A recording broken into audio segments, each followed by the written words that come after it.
Olá, bom dia. Eu sou o professor Clóvis Rosa e também estou na TV Relacionamento.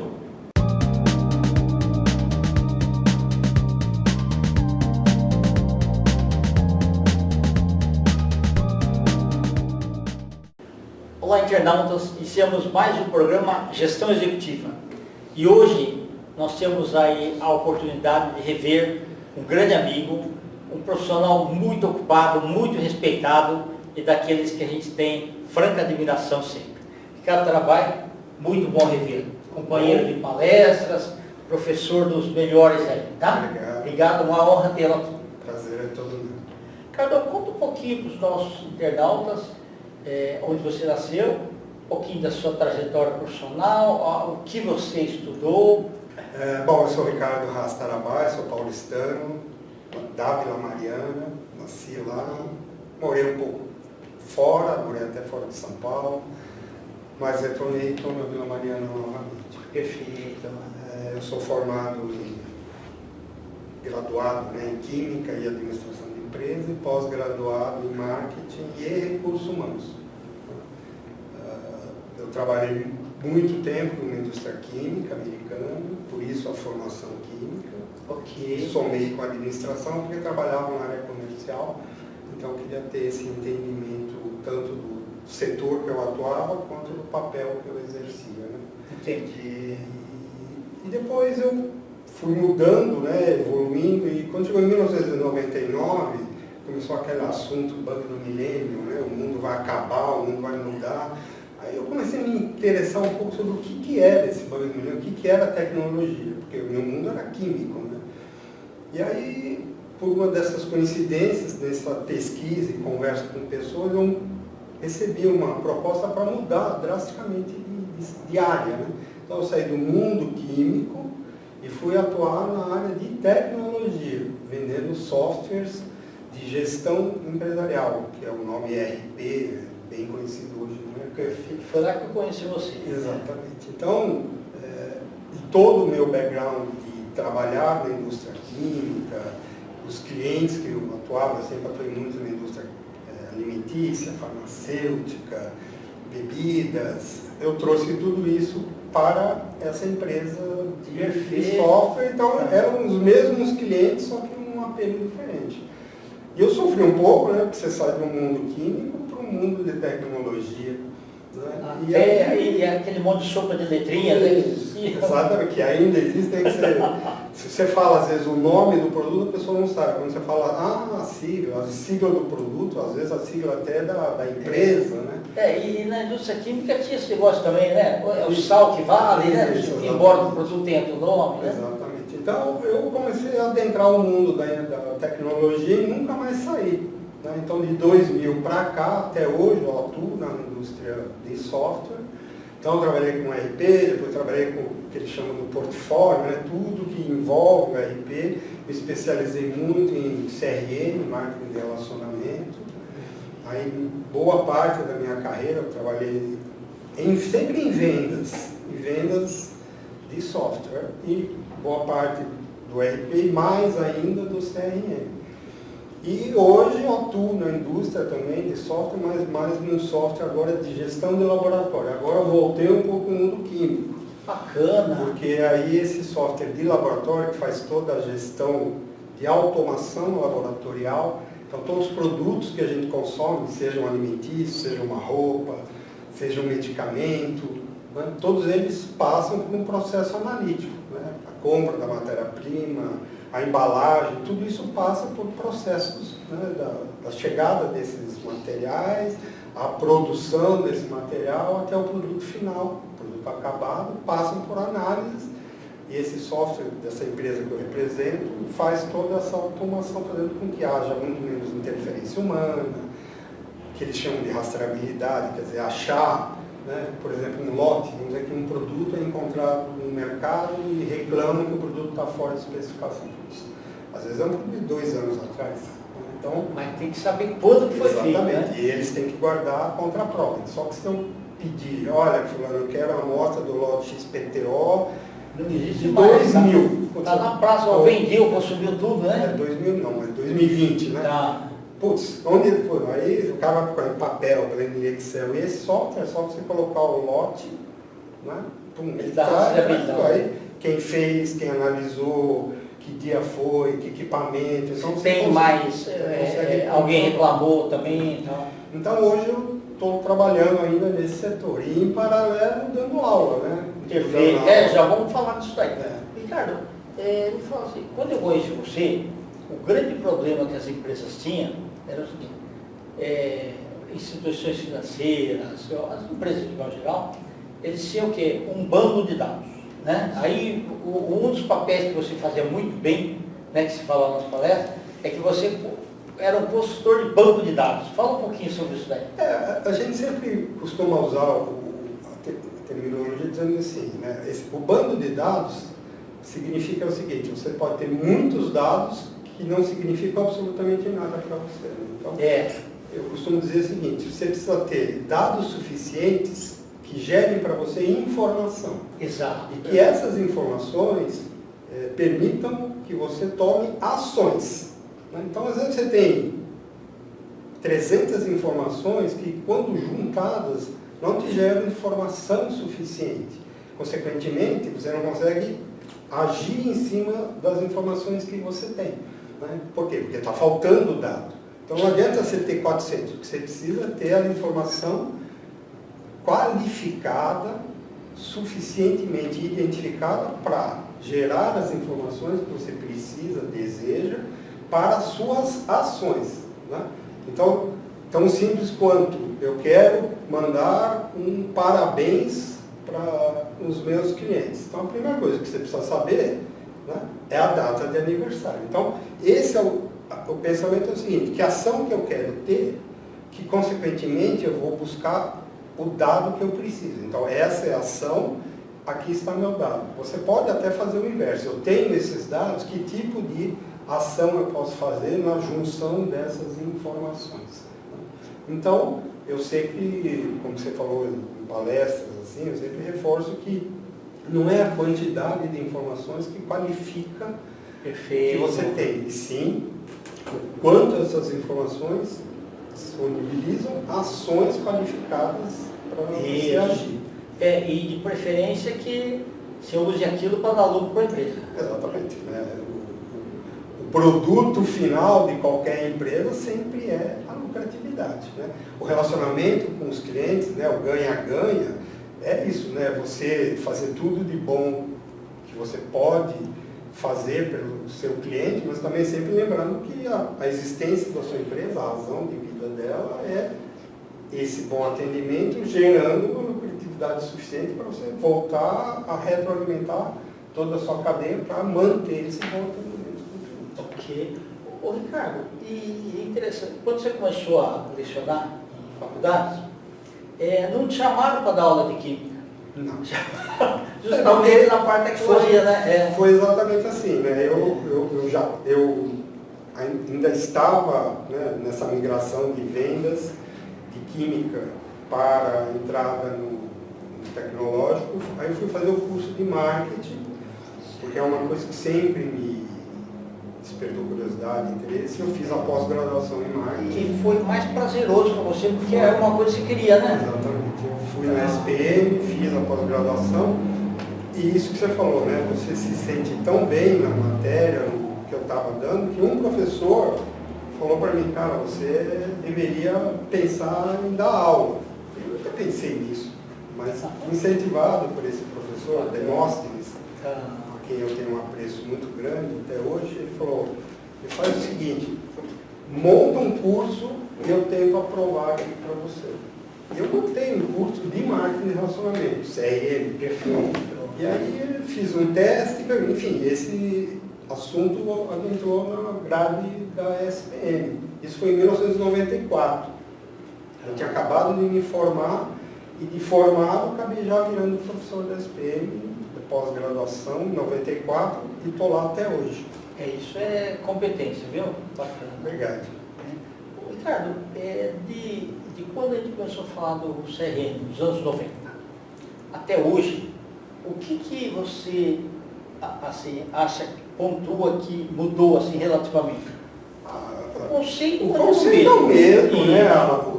O produto final é o mesmo, que é investir nesse relacionamento, né? Conhecer mais o seu cliente, porque quanto mais você conhece, mais você consegue criar esse engajamento do cliente. Né? O que foi mudando foi, primeiro, as tecnologias. Né? Hoje você abre uma plataforma de CRM, né? Você tem inúmeros módulos, né? Que facilitam a vida de relacionamento entre a empresa e seus clientes.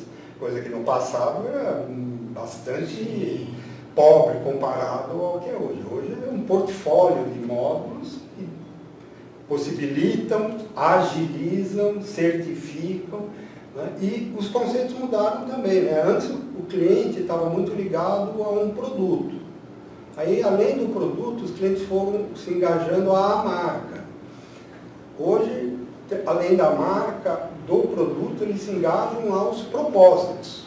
Né? Ok, então, eu quero comprar de uma empresa que tem um bom produto, que me atenda bem, ou que crie esse relacionamento muito bom, que crie esse engajamento, mas que eu também acompanhe esses propósitos, principalmente sociais. Aí tem até essa sigla ESG, né?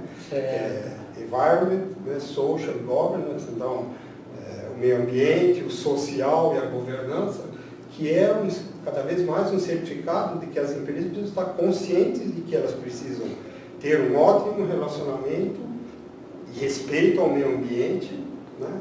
Ao social, então, o quanto ela, por meio da atividade que ela exerce, ela pode dar apoio, incentivar, né, a qualidade social, e a governança, que é a ética de você garantir que tudo que você está fazendo está dentro de um conceito ético garantido. Então, essas tecnologias hoje trazem toda essa segurança. Então, aquilo que eu te falei, por exemplo, você pega um determinado produto, um QR Code, você pode, por meio daquele QR Code, identificar a origem do produto, desde a matéria-prima.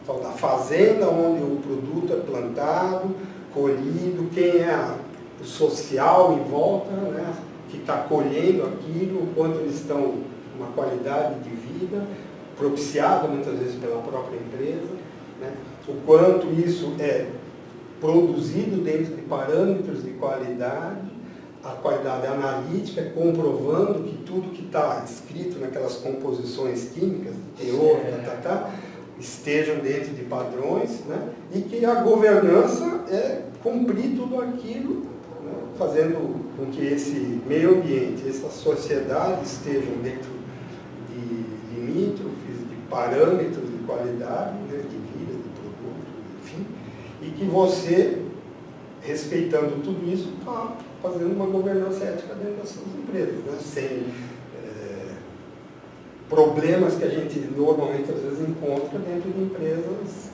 sem ética. E isso, as coisas são auditáveis hoje? Plenamente auditáveis. Como eu te falei, né? Você, com esse QR Code, você pode chegar até a comprovar quem analisou o produto. Entendeu?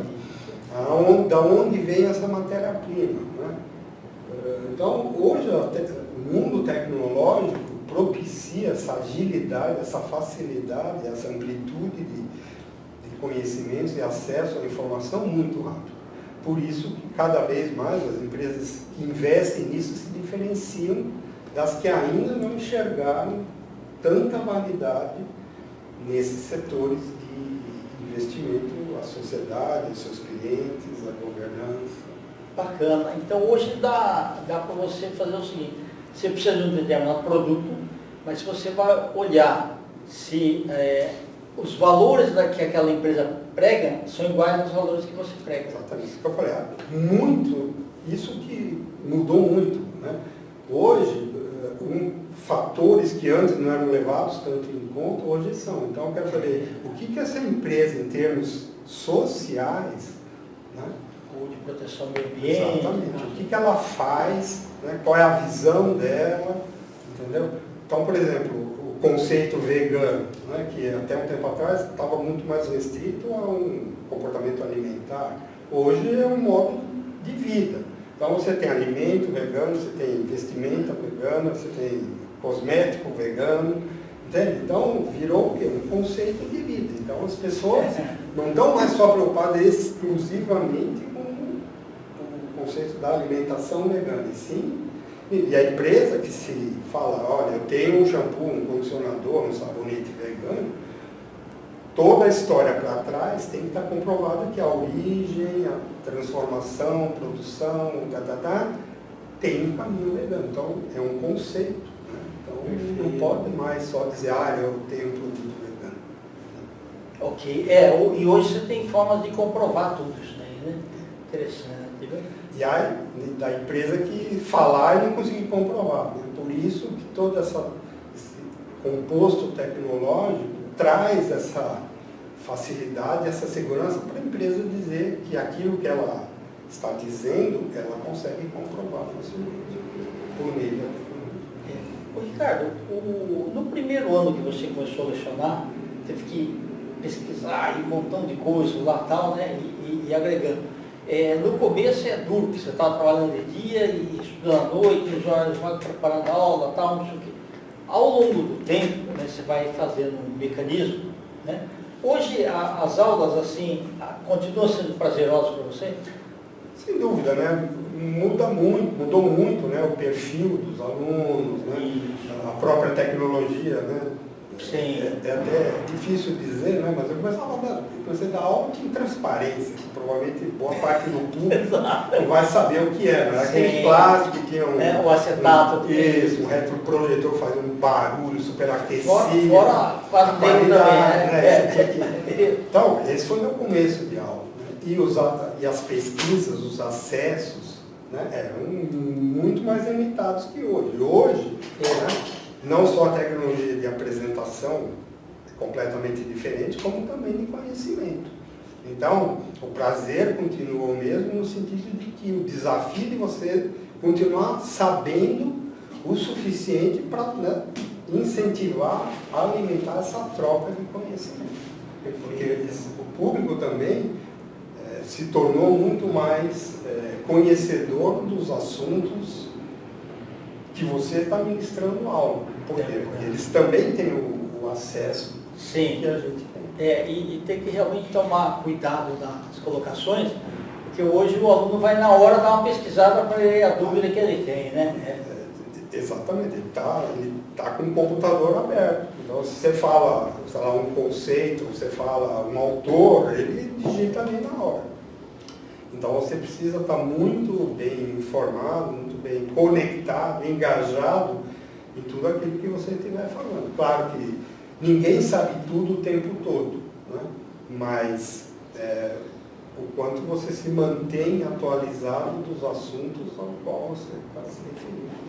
Perfeito. Ricardo, e a atualização é constante, né? Que você tem que estar, né? Não só como profissional da área comercial, né? Tudo que vai chegando aí, você tem que estar... Sem dúvida, né? A gente tem que estar no topo ali de conhecimento, né? No estado da arte e da informação. Então, 24 horas quase por dia buscando informações, novidades. E como eu falei, né? Muitas vezes a novidade até vem do desafio trazido por eles. Olha, tal tecnologia eu ouvi falar, às vezes eu também não conheço. E aí eu vou buscar informação. Ou eu estou com um problema assim na empresa, vira um estudo de caso para ser discutido lá. Então a gente também tem um grupo de troca de informação, que de bacana. professores, né? Certo. Como eu falei, nem todos sabem tudo. Então a gente busca muitas vezes, cara, vocês já ouviram falar sobre esse assunto, sobre essa tecnologia? E aí a gente vai... Às vezes encurta caminhos, né? Com certeza. Bacana, viu? Ricardo, uma pergunta. Se você um dia falasse, se precisasse fazer tudo de novo, você faria? Faria. Que bacana, né? Isso é legal. Faria. Eu não tenho nenhum tipo de arrependimento ou, sei lá, que talvez tivesse sido diferente. Né? Tudo que eu fiz, né, valeu a pena. Mesmo quando eu fiz coisas que talvez não foram tão certas e corretas na minha vida, serviram de aprendizado sempre para o próximo passo. Então, quando você dá um tropicão no chão, machuca o seu dedo, o que você faz dali para frente? Você olha para o chão para ver se não tem outra pedra. Então, Exato. mesmo quando eu errei em algumas coisas, serviram 100% de aprendizado para eu fazer melhor uma outra vez, ou evitar, né, aquilo que eu fiz de não bem feito. Mas aí eu te parabenizo porque putz, na época lá, fazer 2 graduações já era difícil. Né? Depois ele se fez. Foram tempos bem sacrificados. Inclusive quando eu comecei a dar aula, cara, eu dava aula em São Paulo, dei aula em Porto Alegre, dei aula em Salvador, dei aula em Curitiba. Então eu saía sexta-feira, de tarde, pegava um avião, às vezes dava aula à noite, ainda era sexta, e sábado o dia inteiro, e voltava sábado de tarde. Então foram tempos de sacrifício, mas também de muito aprendizado. Né? Então tudo isso traz bastante experiência para a gente. Perfeito. Ricardo, nós estamos em instantes finais, eu quero que você volte outras vezes, tá? Eu queria que você deixasse seus contatos aí para os nossos internautas. Hoje acho que o LinkedIn, né, ricardo.tarabai, Tarabai acho que vai estar escrito, isso, né? T-A-R-A-B-A-Y, é um nome tão comum, né? Ricardo.tarabai, LinkedIn. Meu e-mail mais comum é o rhtarabai@uol.com.br e o meu celular é 011 99974 3115.